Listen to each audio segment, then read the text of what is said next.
My name is Marlene. I'm 32 years old, and the phone call I got last November changed everything. My sister Claudette's voice was cheerful, like she was asking me to pass the salt. So, just so you know, if you're not willing to babysit all 5 kids on Christmas Day, don't bother coming at all. I stood there in my kitchen, coffee mug halfway to my lips, thinking I'd heard her wrong. But no, she meant it. 20 years of family Christmases, and suddenly I'm getting an ultimatum like I'm some kind of employee she can threaten. I stared at my phone screen after she hung up, her words bouncing around in my skull, and for the first time in my life, I wondered if blood really was thicker than water. Before I get into what happened next, let me know in the comments where you're watching from. I'd love to hear your stories too. And if you've ever dealt with family drama during the holidays, hit that like button because you're gonna want to see how this plays out. Don't forget to subscribe so you don't miss what happens when I finally stand up for myself. Trust me, this gets wild. Let me back up and tell you about Claudette. Growing up, she was the golden child. I'm talking flawless grades, perfect boyfriend, married at 24 to some finance guy named Preston who wore expensive watches and talked about his portfolio at Thanksgiving. They had their first kid 10 months after the wedding, and my parents acted like she'd personally invented motherhood. I went a different route, got a marketing degree, moved to the city, worked my way up to executive level at a tech firm, stayed single through my 20s because I was busy building something. But at every family gathering, there'd be these comments. Mom would sigh and say, "Well, when you finally settle down," or Dad, before he passed, would joke about me being married to my career. Claudette would smile this tight little smile and say things like, "It must be so nice having all that freedom." Freedom. That's what she called it. Claudette has 5 kids now. Bethany's 12, sharp as a tack, and too serious for her age. Then there's the twins, Cora and Daphne, who just turned 8 and have more energy than a power plant. Felix is 5 and obsessed with dinosaurs. And baby Hugh just turned 2 and still wakes up screaming every night. I know this because Claudette tells me. Constantly. Their house is massive, one of those new construction places in the Connecticut suburbs with the big columns out front and a 3-car garage.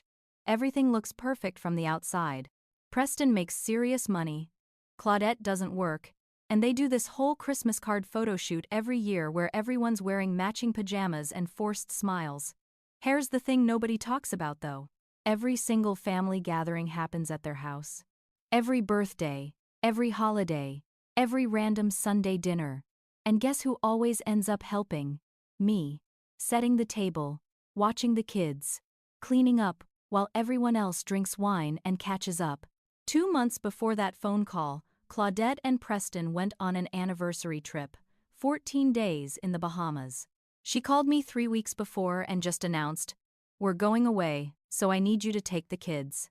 Not asked, told. I had a work conference that week, presentations I'd spent months preparing. I canceled everything. Spent 2 weeks getting Felix to school on time, breaking up twin fights, and walking around like a zombie because Hugh wouldn't sleep through the night. When they got back, tan and relaxed, Claudette looked at her clean house and said, "Thanks. You're the best." That was it. No real acknowledgement of what I'd given up. Preston handed me a bottle of rum from the resort gift shop like that made us even. Or there was the time she got the flu, called me at 6 in the morning on a Saturday, could barely talk. "I need you." Preston's useless with sick kids. I drove 2 hours, spent the entire weekend managing 5 children while she stayed in bed and Preston had to work. When she felt better, she complained that I'd let the kids watch too much TV. The pattern was always the same. She'd need something, I'd say yes, she'd take it for granted. At family dinners, she'd make these little comments about my life. "Must be nice sleeping in on weekends." Or, "You wouldn't understand, you don't have kids." Like my life was just this extended vacation, and hers was the only one that counted as real. Preston was never around. Always working late. Always on his phone during dinner. Always finding excuses to hide in his office when the kids got loud. Claudette would complain about being a single parent in a marriage, but then turn around and volunteer me for everything while he did nothing. So when she called that Tuesday in November, I was already running on fumes. Already feeling the weight of every time I'd bent myself into shapes to make her life easier. "I'm doing a big Christmas dinner this year," she said, her voice bright, really going all out. "But here's the thing. I need you to watch the kids that day so Preston and I can actually sit down and enjoy it. You know how it is." I didn't know how it was, actually, because I wasn't invited to enjoy Christmas dinner. I was being assigned to babysit. "All 5?" I asked. "The whole day?" "Well, yeah. You don't have kids, so you don't understand how exhausting the holidays are. We never get a break. This is our one day to relax." Something in my chest went tight. "Claudette, I was planning to spend Christmas with the family. You know, actually be at dinner." Her laugh was sharp. "You'll be with family. You'll be with the kids. Come on, Marlene. Don't be difficult." Difficult. That word hung in the air. "And if I say no?" I asked quietly. The silence stretched out. Then her voice changed, got cold. "Then honestly, don't bother coming at all. I don't need someone here who's going to be resentful and ruin the day. So, it's your choice. Help out, or stay home." She hung up before I could respond. I stood there in my apartment, that stupid phone in my hand, and something inside me just cracked. Not broke, cracked, like a windshield with a tiny chip that you know is eventually going to spider across the whole thing. I called my best friend Dana that night. Couldn't keep it in anymore. She said what? Dana's voice went up about 3 octaves. We'd been friends since college, and she'd sat through plenty of my family drama stories, but this one made her actually angry. "Marlene? That's insane. That's not a request, that's a demand." "Maybe I'm overreacting," I said, even though I didn't believe it. "No. Stop. You're doing that thing where you make excuses for her." Dana's voice got softer. "Honey, she's been using you for years. You know that, right?" Using. That word hit different. That night, I couldn't sleep. I kept thinking about past Christmases, and the more I thought, the worse it got. 3 years ago, Claudette invited everyone for Christmas dinner. Big deal, she was cooking a feast. Except when I got there at 9 in the morning to help set up. I found out I was cooking the feast. Shed bought the ingredients and just assumed I'd handle it. Turkey, sides, desserts, everything. I spent 8 hours in her kitchen while she entertained guests and accepted compliments on her cooking. 2 years before that, Christmas morning turned into me entertaining all 5 kids downstairs while the adults opened presents and drank champagne upstairs. Claudette poked her head in around noon and said, "You're so good with them. They love you." Like that made it okay that I'd missed the whole family gift exchange. Last year I'd tried to set a boundary. Told everyone I had to leave early for a work thing. Claudette brought it up for months afterward. At Easter, she made a comment about how I'd abandoned everyone on Christmas. At Mom's birthday in March, she told the story like I'd committed some terrible betrayal. I pulled up my calendar app and started scrolling back. How many times had I rearranged my life for her? There was the work trip to Seattle I'd canceled because she needed help with the twins' birthday party. The weekend in Vermont with friends that I'd bailed on because Preston's mother was visiting and Claudette couldn't handle everything alone.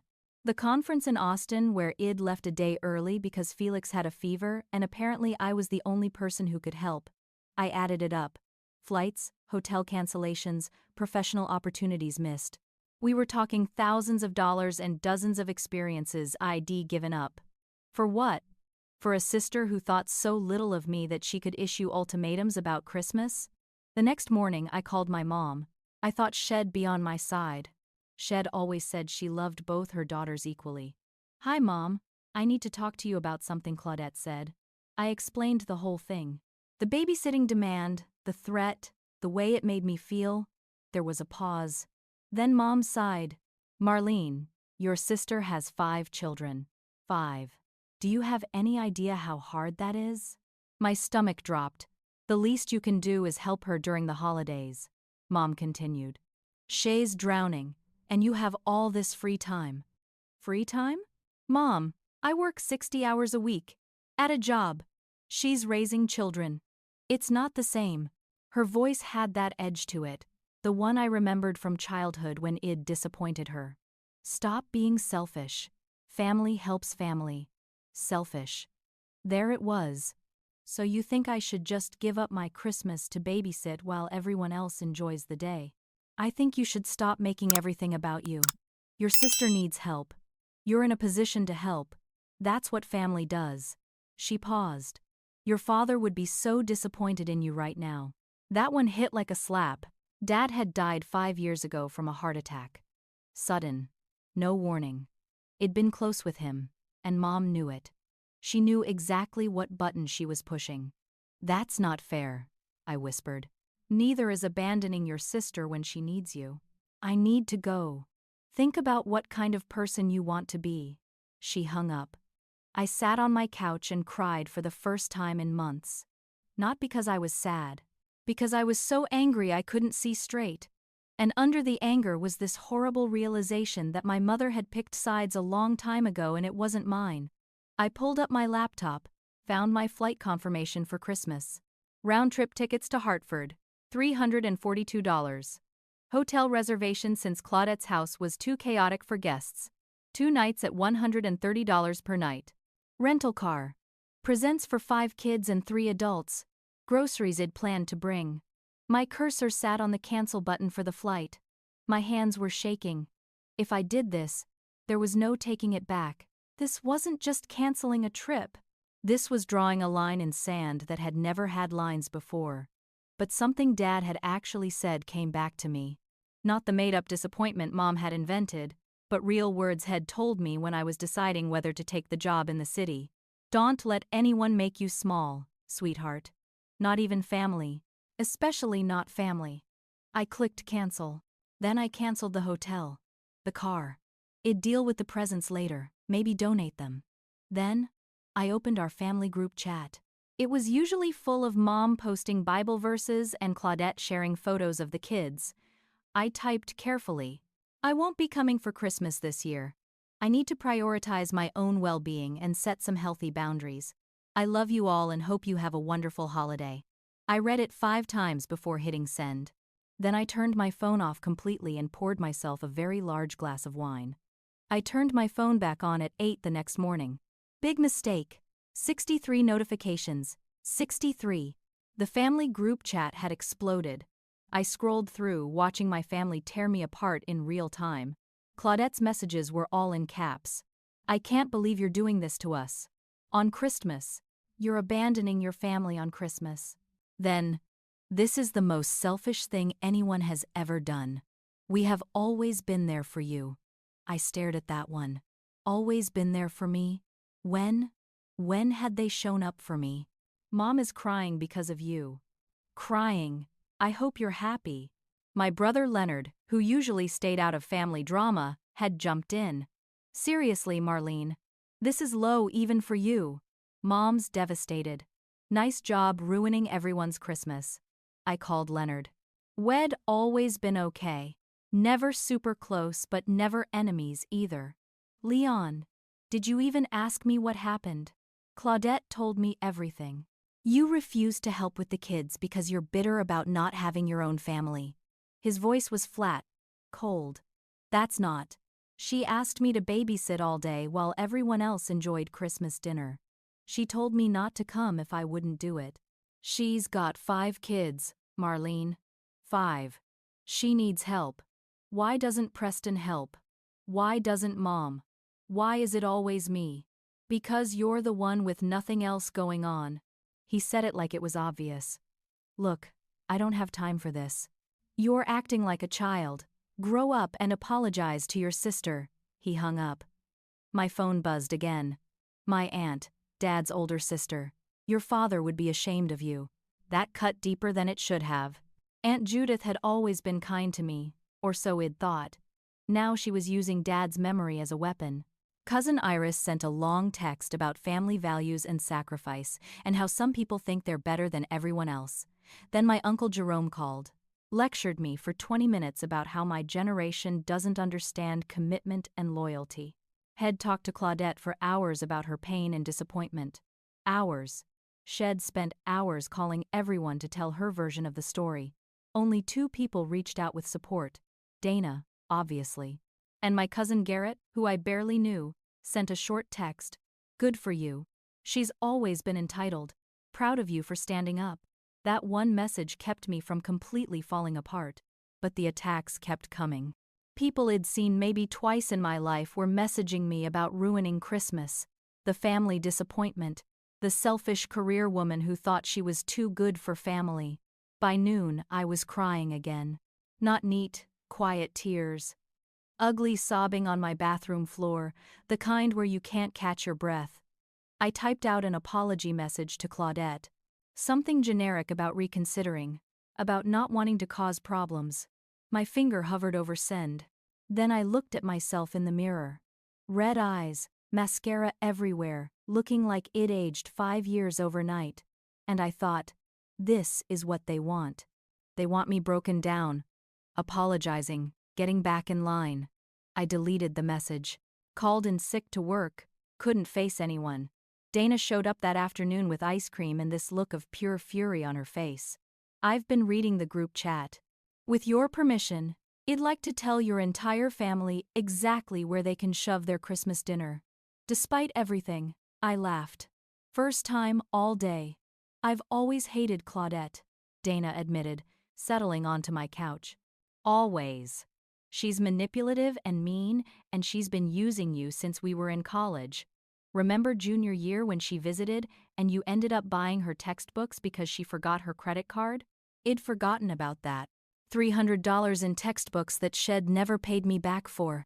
She sees you as a resource, Dana continued. Not a sister. And your mom enables every bit of it.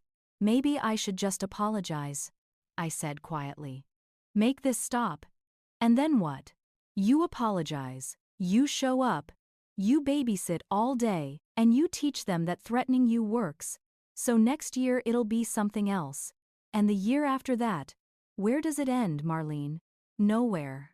It would end nowhere. That night I almost broke, almost picked up the phone and groveled. Because the pain of standing up for myself felt worse than the pain of being used. At least being used was familiar, but something Dana said stuck with me. If I gave in now, this would be my whole life. Every holiday, every birthday, every family event would come with demands and expectations and the threat of rejection if I didn't comply. I thought about Dad again. Really thought about him. Not the version Mom was using to manipulate me. Had been proud when I got my promotion. Bragged about me to his friends. Told me I was brave for chasing what I wanted, instead of what people expected. That's who I wanted to be. Not the person who crumpled under pressure. So I ordered Thai food, turned on a stupid comedy, and tried to remember what it felt like to breathe normally. The silent treatment from my family continued for a week. No calls, no texts. Like I'd died. Honestly, after the first few days, it felt more like peace than punishment. The morning after my decision, I woke up to more chaos. But this time it wasn't just family. Claudette had taken this public. I made the mistake of checking Facebook while drinking my coffee. There it was, posted 6 hours earlier. A vague status from Claudette that made my blood run cold. When family lets you down during the most important time of year. Praying for the strength to forgive. Heartbroken for my babies who won't understand why some people choose selfishness over love. 247 likes. 83 comments, all sympathizing with her. People I'd never met were commenting things like, some people don't deserve family, and narcissists always show their true colors during the holidays. She hadn't named me. Didn't have to. Anyone who knew our family knew exactly who she meant. My work colleagues who followed her on social media saw it. My high school friends. The woman who cuts my hair. My phone started buzzing with messages from people who'd seen it. Some were genuinely concerned, asking if I was okay. Others were clearly fishing for gossip. I thought about responding, typing out my side of the story for the world to see. But something stopped me. Getting into a public fight would just make this worse. It would feed into her narrative that I was dramatic and difficult. So, I took a screenshot, documented it, and said nothing publicly. But, privately, I was falling apart. A woman from my gym who I barely knew stopped me in the locker room. "Are you okay? I saw your sister's post. Family stuff is so hard." I mumbled something and left. The humiliation burned. Then my mother called. I should have known better than to answer. "Marlene, we need to talk." Her voice had gone from disappointed to actively hostile. "This has gone too far." "What has?" "Your tantrum. Your sister is in tears. Your nieces and nephews keep asking why Aunt Marlene doesn't love them anymore. You're tearing this family apart." "Mom, I'm not tearing anything apart. I just said no to an unreasonable demand." "Unreasonable? She asked you to help with the children. That's not unreasonable, that's family." She threatened me. She said if I didn't babysit all day, I wasn't welcome. Because she knew you'd make a scene. She was trying to spare everyone the drama of you sulking in the corner. Mom's voice rose. "You know what? I'm done protecting you from the consequences of your selfishness." Protecting me. I've defended you for years. When family members asked why you're not married, why you don't have kids, why you're so focused on yourself, I've made excuses for you. But I'm done. The cruelty in her voice shocked me silent. "If you don't apologize to your sister and fix this, there will be consequences." "I'm not joking, Marlene. You will not inherit a single thing from me. Not the house, not the jewelry, nothing. I'll make sure of it." Financial threats now. WED escalated. Is that supposed to make me come crawling back? It's supposed to make you realize that actions have consequences. You want to act like you're not part of this family? Fine. Then you won't benefit from being part of this family. The call lasted 2 hours. 2 hours of my mother listing every single thing she'd ever done for me, every sacrifice, every moment of her time. 2 hours of her telling me I'd always been difficult, always been ungrateful, always thought I was better than everyone else. Somewhere around the 90-minute mark, the real feelings came out. "You think you're so special with your fancy job and your city apartment, looking down on your sister who actually did something meaningful with her life." There it was, the real resentment. It wasn't about Christmas or babysitting. It was about the fact that I'd chosen a different path than the one my mother wanted for me. "You've always been jealous of Claudette," she continued. "Ever since you were little. Shay's beautiful, she has a family, she has purpose. And you have what? A job that'll replace you the second you're gone, and an empty apartment." I hung up, just pressed end and turned my phone off again. Then I curled up on my bathroom floor and had my second panic attack in a week. When I could finally breathe again, I looked at myself in the mirror and barely recognized the person staring back.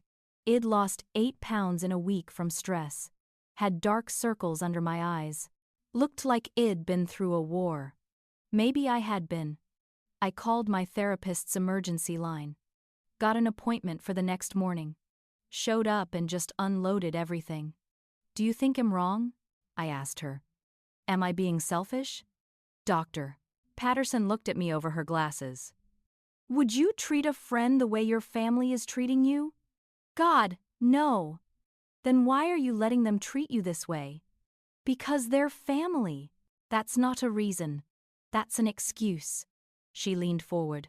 "Marlene, what you're describing is emotional abuse. Threats, manipulation, public humiliation, financial coercion. If a romantic partner did these things to you, what would you call it? Abusive. So why is it different because they're blood relatives?" I didn't have an answer. She gave me some coping strategies for the anxiety, told me to document everything in case I needed legal protection later, reminded me that setting boundaries wasn't the same as being cruel. But as I left her office, I felt myself weakening. The constant attacks were wearing me down. Every day brought new messages, new accusations, new people being turned against me. That night I started typing another apology. Maybe everyone was right. Maybe I was selfish.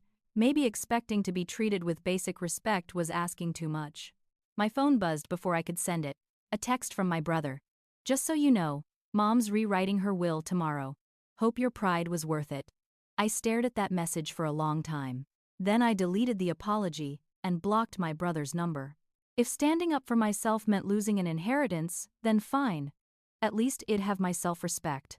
Though honestly, at that moment, I wasn't sure either one was worth the pain. A week went by with complete radio silence from my family. The silent treatment was supposed to punish me, I guess. Instead, it just felt like relief. No angry calls, no guilt trips, no demands, just quiet. I threw myself into work. Easier to focus on marketing strategies and client presentations than to think about the fact that my entire family had disowned me over refusing to be a free babysitter.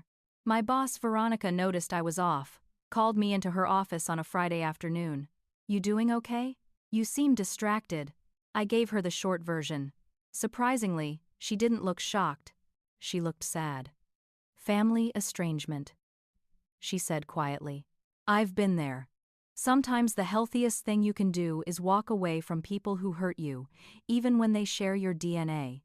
She told me about her own mother, who'd been emotionally manipulative for years, how Veronica finally cut contact at 35 and hadn't regretted it once. "The grief is real, though," she said. "You're not just losing who they are, you're losing who you hoped they'd be." That hit hard, because she was right. I wasn't mourning my actual mother or sister. I was mourning the versions of them I'd always wanted to have. That night, my phone rang from an unknown number. I almost didn't answer, but something made me pick up. "Marlene? It's Preston, Claudette's husband." I froze. "I need to talk to you about what happened. Do you have a minute?" "I guess." He sighed, long and heavy. "I want to apologize. What Claudette did, the ultimatum, that was wrong. I told her that at the time." I sat down hard on my couch. "You did?" "Yeah. I said it was unreasonable to expect you to babysit all day on Christmas. That you're family and should be included in the celebration, not treated like hired help." His voice was tired. "She got mad at me for saying it. We fought about it for 2 days. Then why didn't you back me up when everyone turned on me?" Long pause. "Because I'm a coward. Because disagreeing with Claudette publicly means weeks of punishment, and I've learned it's easier to just go along with whatever she wants." The honesty was startling. "She planned a spa day," he continued, "for Christmas. Made reservations back in August at some luxury place 2 hours away. Full day package. Massage. Facial. The works. It was never about needing help with dinner. She wanted to dump the kids and have a spa day. She just assumed you'd agree." My jaw dropped. "A spa day? She does this to everyone, Marlene, not just you." "There's a reason my family stopped coming to our house for holidays. A reason we don't have many close friends. She's..." He trailed off. "She's difficult to be around when she doesn't get her way." "Why are you telling me this?" "Because you stood up to her, and I know that took guts, and because I feel like shit for not defending you." He lowered his voice. "And honestly, I'm miserable. She controls everything in this marriage. What I wear, who I see, how I spend money. I stay because of the kids, but sometimes I wonder if that's the right call." We talked for 40 minutes. He told me things I'd never known about their marriage. How Claudette had isolated him from his college friends by picking fights with their wives. How she made major decisions without consulting him, then got angry if he objected. How she weaponized the kids, telling them Daddy didn't love them when he worked late. "She's going to come after you hard," he warned. "She can't stand when people don't fall in line. Last year my brother called her out on something petty, and she didn't speak to him for 6 months. Made sure the whole family knew it was his fault. After we hung up, I felt validated, but also deeply sad. Preston was trapped, and those 5 kids were growing up watching their mother manipulate and control everyone around her." Later that evening, I got an email that surprised me even more. From a family friend named Miriam, who I hadn't seen in years. "Dear Marlene, I heard through the grapevine about what's happening with your family. I wanted to reach out because something similar happened to me 10 years ago, and I wish someone had warned me what to expect." I read her email 3 times. Miriam had been close with our family when I was in college. Then suddenly she just stopped coming around. I'd never known why. Now she was telling me. 10 years ago, She'd been going through a health crisis, lupus diagnosis, aggressive treatment, could barely function. She'd always hosted Thanksgiving at her house, but that year she called my mom and explained she couldn't do it. She was too sick. Claudette had been furious. Called Miriam selfish. Said she was faking being sick for attention. Started telling family members that Miriam was difficult and dramatic. Within a month, Miriam had been completely frozen out of all family events. She turned your mother and everyone else against me, Miriam wrote. I stopped coming to family functions because it was too painful to be treated like a pariah. I lost a community I'd been part of for 20 years. All because I couldn't host one dinner due to a serious illness. She listed 3 other people who'd had similar experiences. Cousin Hazel, who'd stood up to Claudette about something at a baby shower.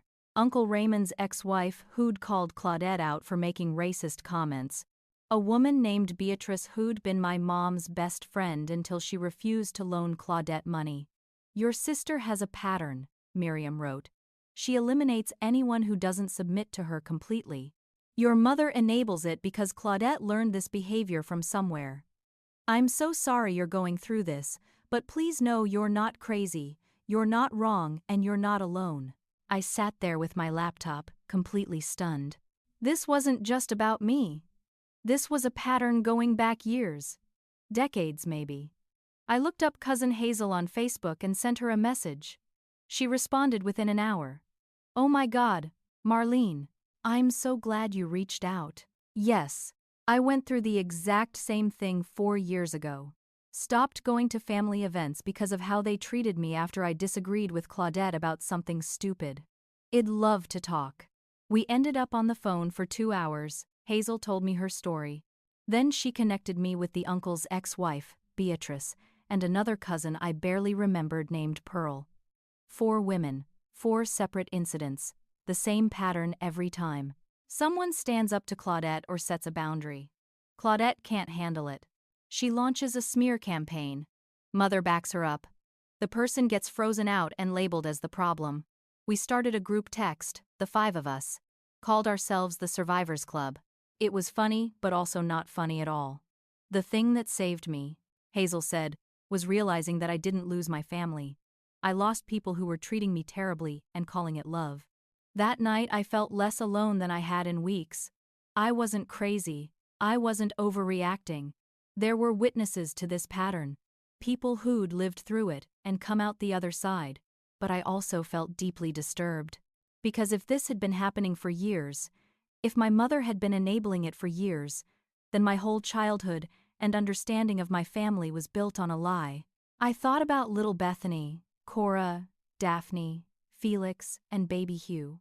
Growing up in that house, learning that love meant control, that disagreement meant exile, that manipulation was just how you got what you wanted. The generational trauma was real and getting passed down right in front of everyone. And nobody was stopping it except the people who got pushed out. 2 weeks before Christmas, I came home from work to find a certified letter taped to my apartment door. My hands shook as I opened it. It was from a law office. Cease and desist letter, addressed to me from Claudette's attorney. I read it twice, not believing what I was seeing. The letter demanded I stop harassing, defaming, and cyberstalking Claudette. It listed damages to her reputation and emotional distress.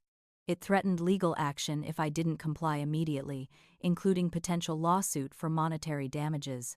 I hadn't contacted Claudette once since this started. Hadn't posted anything about her online, hadn't called her, hadn't done anything except refuse to be her free childcare. But here was a legal letter making me sound like a stalker. My heart was pounding so hard I thought I might pass out. I called my friend Boyd, who's a lawyer, and sent him photos of the letter. He called me back 30 minutes later, and I could hear the eye roll in his voice. This is complete bullshit. Intimidation tactic. None of these claims would hold up for even 5 seconds in actual court. He laughed, but not in a funny way. It's the kind of thing people do when they want to scare someone but don't actually have a case. Costs her nothing to have a lawyer friend write a scary letter. So I don't need to worry. Legally? No. Emotionally? I'm sure it rattled you, which was the point. He paused. Want me to respond? I'll do it for free. Would love to tell this lawyer exactly how frivolous this is. Please. Boyd drafted a professional response, essentially saying the claims were baseless and any further harassment via legal channels would be documented. He sent it that afternoon. But the damage was done. I spent the rest of the day shaking, jumping at every sound, terrified that somehow I'd end up in actual legal trouble over this. That evening, my phone rang. My mother. Against my better judgment, I answered. Your grandmother is heartbroken about what you're doing to this family. Her voice was cold, clinical. My grandmother. The one person in my family I'd always felt truly loved me unconditionally. What are you talking about? She's so upset about this rift. At her age, family is everything, and you're tearing it apart over your pride. Guilt crashed over me. Grandma Estelle was 87, living in a nursing home about 40 minutes from my mom's house. I visited her once a month, talked to her on the phone every week. If she was genuinely upset with me, that would destroy me. I need to call her, I said. She doesn't want to hear from you right now. Mom's voice was flat. She's too disappointed. I hung up and immediately called the nursing home, asked to be connected to my grandmother's room. Hello. Her voice was cheerful, bright. Grandma, it's Marlene. Oh, sweetie, how wonderful to hear from you. I was just thinking about you today. She didn't sound upset. She sounded happy. Grandma, has Mom talked to you about what's happening with the family? What do you mean, honey? I explained, briefly. The Christmas ultimatum, my decision to set boundaries, the fallout. There was a long pause. Then she started laughing. Actually laughing. Oh, for heaven's sake. Good for you, Marlene.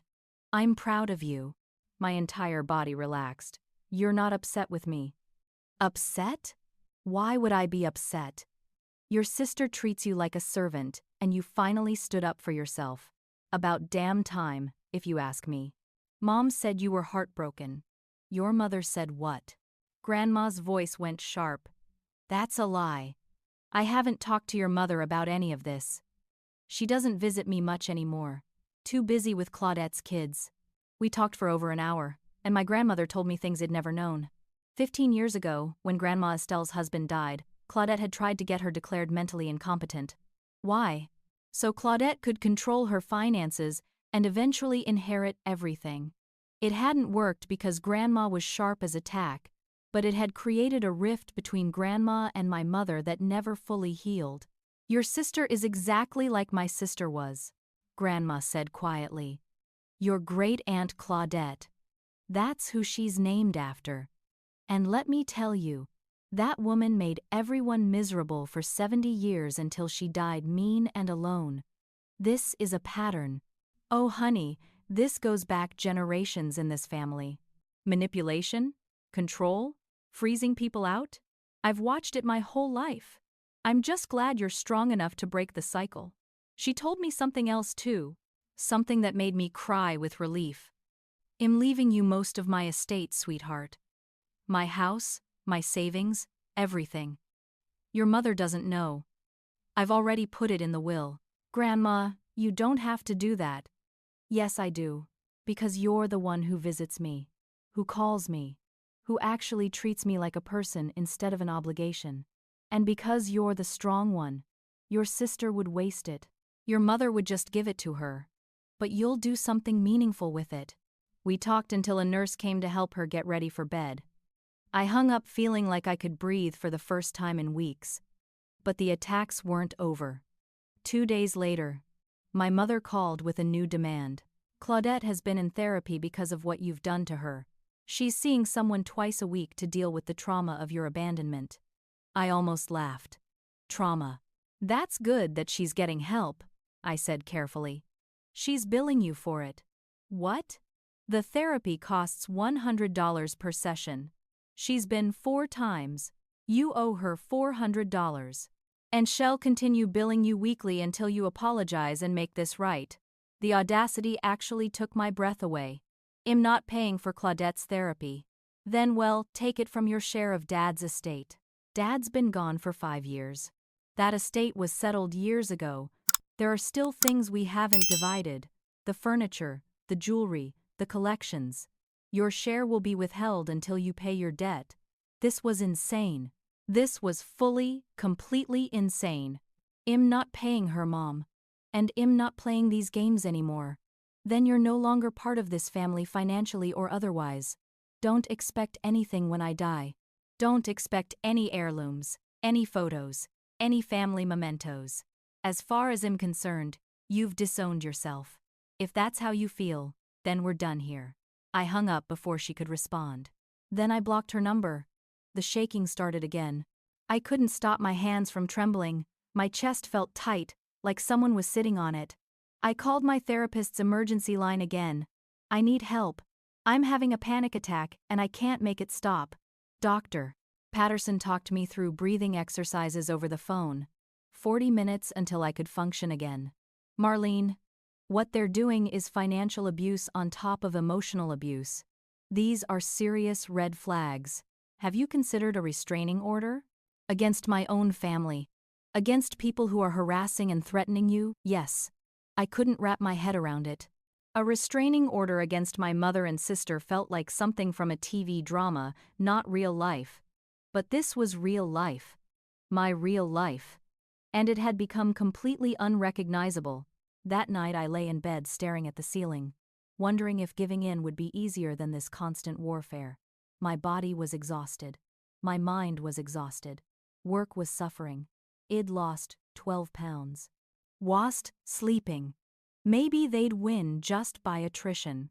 Maybe I'd crumble simply because I didn't have the energy to keep fighting. But then I thought about Grandma Estelle. About Miriam, Hazel, Beatrice, and Pearl. About Preston trapped in his own house. About those 5 kids learning that this kind of behavior was normal. If I gave in now, nothing would change. Not for me, not for anyone. So I didn't give in. But God, I wanted to. The week before Christmas, something arrived in my mailbox that almost broke me completely. 5 drawings. 1 from each of Claudette's kids. They were clearly Christmas-themed. Crayon drawings of Christmas trees, Santa, presents. And on each one, variations of the same message in children's handwriting. We miss you, Aunt Marlene. Please come for Christmas. Why don't you love us anymore? That last one, on a drawing from 5-year-old Felix with his shaky letters, made me actually sob. These children thought I didn't love them. Claudette had told them that, had coached them to make these drawings, was using her own kids as weapons. I sat on my floor with these pictures spread around me and cried until I couldn't breathe. I loved those kids. Loved them so much it hurt. Bethany with her serious questions about the world, the twins with their matching laughs, Felix and his dinosaur facts. Baby Hugh who'd fall asleep on my shoulder. I loved them. And their mother was teaching them that love meant manipulation, that it was okay to use guilt to control people. That boundaries were betrayal. I almost called Claudette right then. Almost said I'd come, I'd babysit, whatever she wanted, because the idea of those kids thinking I'd abandon them was unbearable. Instead, I called Preston. Did you know about the drawings? I asked. He sighed. Yeah. She had them do it yesterday. Told them you were mad at them, and maybe if they drew you pictures, you'd stop being angry. They think I'm mad at them. She's been telling them you don't want to see them anymore. That you're too busy with your important job to care about family. His voice was strained. I tried to tell them that wasn't true, but she undermined me in front of them. Said I was lying to make you look good. Preston, she's using them. Her own children. I know. He sounded defeated. I know. And I hate it. But what am I supposed to do? Every time I stand up to her, she makes my life hell. And the kids suffer too because she'll take it out on all of us. You need to leave her. Long silence. Yeah. Probably. But 5 kids, Marlene. Joint custody would mean they're alone with her half the time with no one to protect them. At least now I'm here. We talked for an hour. He told me more about life in that house. How Claudette would rage at the kids for minor things, then buy them expensive gifts and act like nothing happened. How she pitted them against each other. How Bethany, at 12, was already showing signs of anxiety and depression. "I'm documenting everything," he said quietly. "Keeping records, just in case I ever get brave enough to actually leave." After we hung up, I carefully put the drawings in a folder. Evidence of parental manipulation, should it ever be needed. But my heart was shattered. On social media, Claudette ramped up her campaign, posted photos of the kids looking sad. One was clearly staged, all 5 of them sitting on the couch with exaggerated frowns. Caption: "Trying to explain to my babies why their aunt won't be here for Christmas. Some people choose bitterness over love, praying for healing." The comments were vicious. People I'd never met calling me names. Several people suggesting she cut me out of the kids' lives completely to protect them from my toxic influence. One of my work colleagues saw it and asked me about it. Then my boss saw it because someone tagged our company. I got called into HR. "We're not saying you did anything wrong," the HR director said carefully. "But there are some concerning posts circulating that mention you by name and tag our company. We need to make sure this won't impact your work or our reputation." I had to sit in an office and explain my personal family drama to my employer. Had to show them the original texts, explain the context, prove I wasn't actually the monster my sister was painting me as. They were understanding, told me they supported me, but the humiliation of it was crushing. My boss Veronica pulled me aside afterward. "I'm so sorry you're dealing with this. For what it's worth, I've been through something similar." She squeezed my arm. "My sister hasn't spoken to me in 8 years because I set boundaries with her. Best decision I ever made, even though it hurt like hell." Does it stop hurting? Eventually. And then you realize you're not actually missing them. You're missing the idea of what family was supposed to be. That night, someone knocked on my apartment door. I looked through the peephole and saw my Aunt Mabel, my mom's sister. I opened the door a crack. "Hi, Aunt Mabel. We need to talk." She pushed past me into my apartment without being invited. "Excuse me." "Sit down, Marlene. I'm here to talk some sense into you. I'd like you to leave." "Not until you hear me out." She settled onto my couch like she owned the place. "Your mother is beside herself. Your sister is devastated. Those poor children are crying themselves to sleep every night because their aunt is too selfish to spend one day helping out. That's not what happened. I don't care what happened. I care about family loyalty. Something your generation knows nothing about." She jabbed a finger at me. "You think you're so special? So independent? Let me tell you something, little girl. Family is all that matters. When you're old and alone in some nursing home, your career won't keep you warm. Your pride won't visit you." I stood up. "Aunt Mabel, I'm going to ask you one more time to leave." "Or what? You'll cut me out too? Add me to your list of family members you're punishing for daring to tell you the truth. I'm going to call security if you don't leave right now." She looked genuinely shocked, like she couldn't believe it'd actually follow through. "You're making a mistake," she said, standing. "The whole family sees what kind of person you really are now. Cold, heartless, just like your father always worried you'd become." That stopped me cold. "My father never said that." "Are you sure?" She smiled, mean and sharp. "Maybe you didn't know him as well as you thought. Maybe a lot of people have been protecting you from ugly truths your whole life." She left, but the poison stayed. I called Grandma Estelle again. "Did Dad ever say I was cold? That he worried about me?" "What? No. Your father adored you. Thought you were brilliant and brave." She paused. "Why would you ask that?" I told her about Aunt Mabel's visit. "Mabel is lying to you. Your father's dying words were about you, telling me to make sure you stayed strong. He was so proud of you, honey. Don't let them rewrite history." But the seed of doubt had been planted. I found myself questioning every memory, every interaction. Had Dad really been proud of me? Or was I romanticizing our relationship because I needed one person in my family to have genuinely loved me? Christmas Eve arrived. My phone was silent. No messages, no calls, nothing. I turned on a Christmas movie and tried not to think about what was happening at Claudette's house. Were they all together? Were they talking about me? Were the kids asking where I was? At 11 p.m., my phone rang. Unknown number. I answered.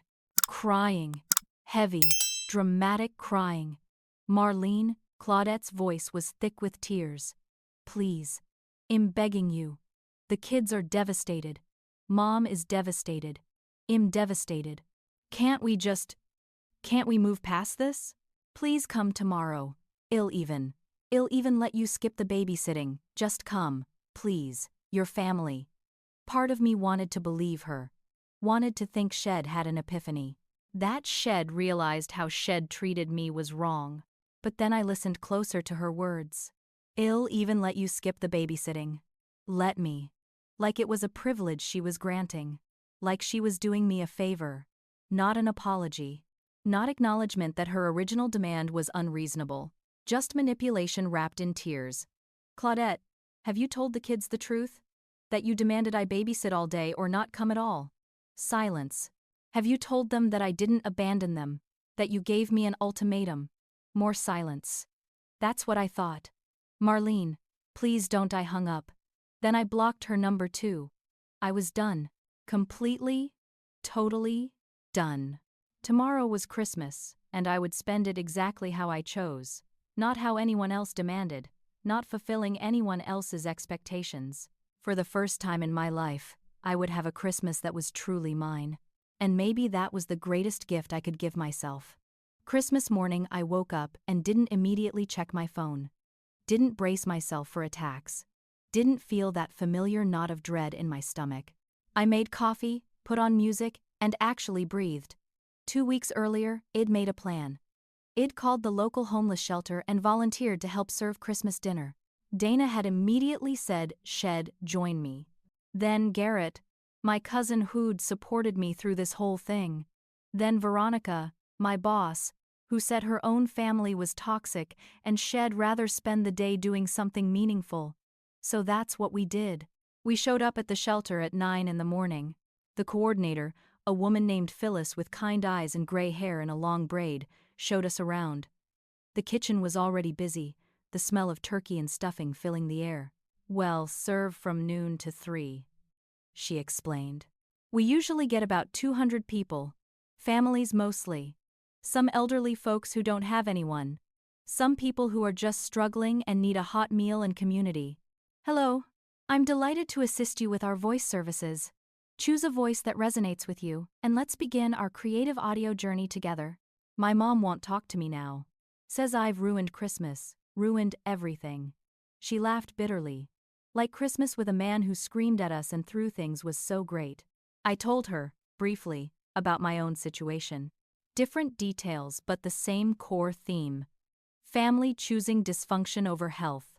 Family punishing the person who tries to change things. You did the right thing, she said firmly. Sometimes the bravest thing is walking away from people who are supposed to love you but don't know how. Those words hit me hard. Stayed with me the rest of the day. We served until 3, then helped clean up. By the time we left, I was exhausted but in a good way. My body was tired from work, not from stress. That evening, Dana, Garrett, Veronica, and I went back to my apartment. We'd planned a potluck. Everyone brought something. It was simple, not fancy. Garrett made his grandmother's mac and cheese. Dana brought a pie from the bakery she loved. Veronica brought wine. Expensive stuff. I'd made a roast chicken that only slightly burned on the bottom. We sat around my tiny dining table, eating and laughing and telling stories. Garrett shared about his own experience being the black sheep of the family for being gay. Dana talked about her parents' divorce and how Shed had to choose sides. Veronica told us about the sister who hadn't spoken to her in almost a decade.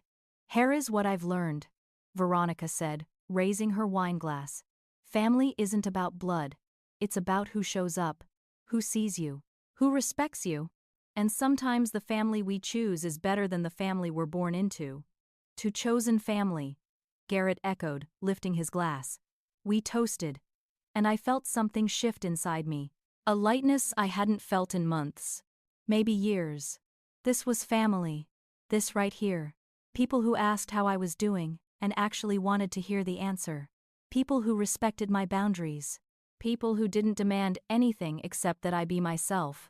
Later that night, after everyone left, I sat on my couch with the lights from my small Christmas tree casting colored shadows on the walls. I thought about Claudette's house, imagining the chaos. The kids probably exhausted and overstimulated. Claudette stressed, because despite having a whole day off from parenting, she still wasn't happy. Preston hiding somewhere quiet, Mom sitting in judgment of everything, and I felt nothing. No longing, no FOMO, just peace. I made one post on social media, just one. A photo of me and my friends at the shelter, serving food. Everyone smiling, genuinely happy. Caption: grateful for chosen family, meaningful work, and the courage to choose peace over chaos. Merry Christmas to everyone finding their own way to celebrate love today. I didn't tag anyone, didn't mention my family drama, didn't explain or defend or justify. Just posted one moment of genuine joy and left it at that. Within an hour, dozens of people had commented. Friends from college sharing their own stories of difficult family Christmases, colleagues saying they admired my strength, strangers saying the post inspired them. And I knew Claudette would see it. Would see me happy without her. Would see that her punishment hadn't worked. Good. Let her see that I wasn't destroyed. That it'd built something better. 2 days later, Preston called again. "How was your Christmas?" he asked. "Honestly, best one I've had in years." "How was yours?" He laughed, but it was hollow. Chaos. "Hello, I'm delighted to assist you with our voice services. Choose a voice that resonates with you, and let's begin our creative audio journey together." I couldn't get pulled back into that family's orbit, even to help him. "I understand," he said. "And thank you for standing up to her, for showing me it's possible." After we hung up, I felt hopeful for the first time in weeks. Maybe things could change. Maybe the kids could grow up with a healthier model. Maybe Preston could find freedom. And maybe none of that was my responsibility to make happen. That was a hard lesson. Accepting that I couldn't save everyone, couldn't fix everything, could only control my own choices and my own boundaries. The rest of the week was quiet. The new year approached. I made resolutions that had nothing to do with my family. Travel plans, career goals, personal growth. On New Year's Eve, I got a text from Leonard. "My brother. I'm sorry. I should have listened to your side. Mom and Claudette have been calling me constantly, demanding I choose sides. I'm exhausted. I don't know what's true anymore, but I'm sorry I attacked you without hearing you out. It wasn't a full apology. It didn't undo the hurt. But it was something." I wrote back, "I appreciate that. I love you, Leon, but I need space from family stuff right now. Maybe someday we can rebuild, but I'm not ready yet." He responded with a simple, "I understand." That was enough for now. At midnight, I stood on my balcony watching fireworks over the city. Dana was beside me, and we counted down together. As the new year arrived, I made myself a promise. I would never again twist myself into shapes to please people who would never be pleased. Would never light myself on fire to keep others warm. Would never accept crumbs of affection and call it love. I deserved better. And now I was finally starting to believe it. The week after New Year's, Preston called with an update I'd been half expecting. Christmas was such a nightmare that I finally told Claudette I want marriage counseling. She refused. Said I was the problem, not her. He sounded tired, but also determined. So I called the lawyer again. Started the process. "How are you feeling?" "Terrified. Relieved. Guilty about the kids." He paused. "But also hopeful? Is that weird?" "Not at all." He told me his plan. Document everything for the next few months. Build a case for primary custody. Claudette wouldn't go down easy, but he had years of her behavior witnessed by family, friends, and even the kids' teachers. "Thank you," he said, "for standing up to her. It showed me I could too. You're doing this for yourself and those kids. Not for me. I know. But still, thank you." After we hung up, I felt a weird sense of closure. Not about my family, not really, but about my role in all of it. I wasn't responsible for fixing anyone, wasn't obligated to save anyone, could simply exist and let people make their own choices. In late January, I got a call I'd been dreading. Grandma Estelle had taken a turn. Pneumonia. At her age, it was serious. I drove to the nursing home immediately, sat by her bed, holding her hand while she drifted in and out of consciousness. During one of her lucid moments, she squeezed my fingers. "You did it," she whispered. "You broke free." "I learned from the best," I said, kissing her forehead. "Don't let them make you feel guilty. Promise me." "I promise, Grandma." She died 2 days later, peacefully in her sleep.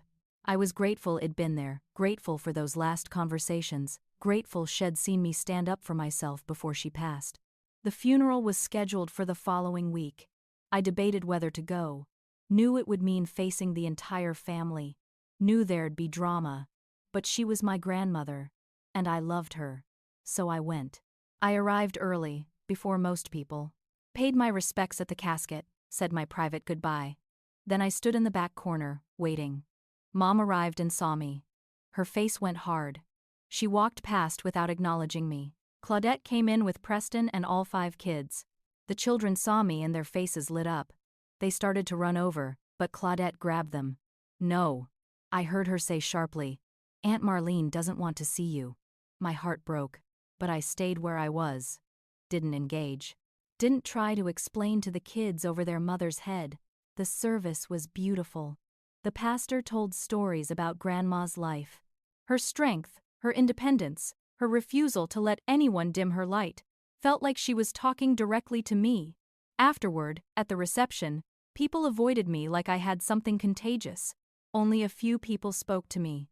Cousin Garrett. A great uncle who'd always been kind. And surprisingly, Claudette's oldest daughter Bethany, who snuck away from her mother to find me. "Hi, Aunt Marlene," she said quietly. "Hey, sweetheart. Mom said you hate us now. But that's not true, is it?" I knelt down to her level. "Bethany, I love you and your siblings so much. What's happening between the adults has nothing to do with how I feel about you kids. Nothing." Her eyes filled with tears. "I miss you. I miss you too. Can I still call you? When I'm older and have my own phone." "Absolutely. Always." She hugged me quick, then ran back before her mother noticed she was gone.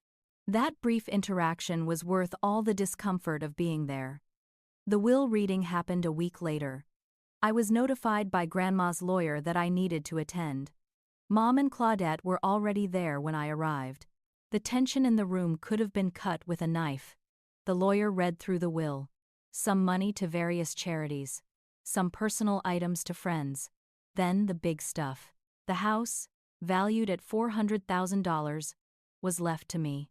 The savings account, about $150,000, also to me. Some jewelry split between Claudette and me. But the bulk of everything went to me. Mom's face went purple. Claudette started crying, loud and dramatic. "This is a mistake," Mom said. Mother wasn't in her right mind. "Mrs.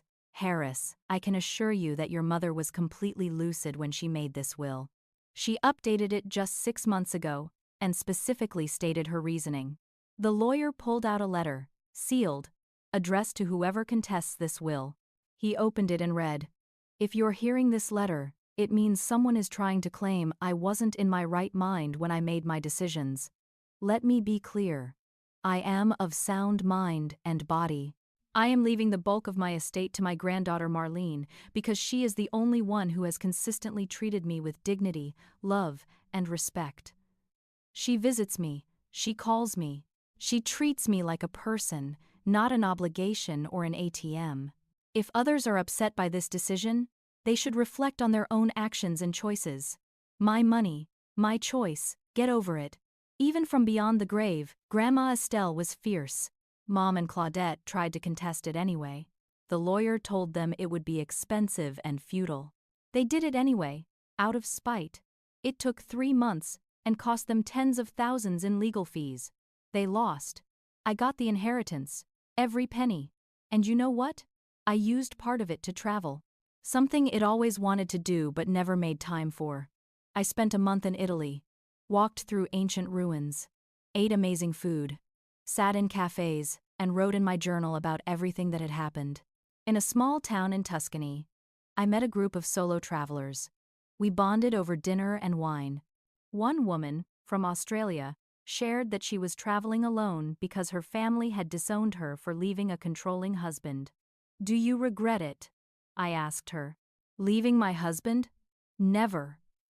Losing my family? Every day. But am free now. And that's worth more than I can explain." I understood that completely. Another traveler, a man from Canada named Forrest, shared his own story.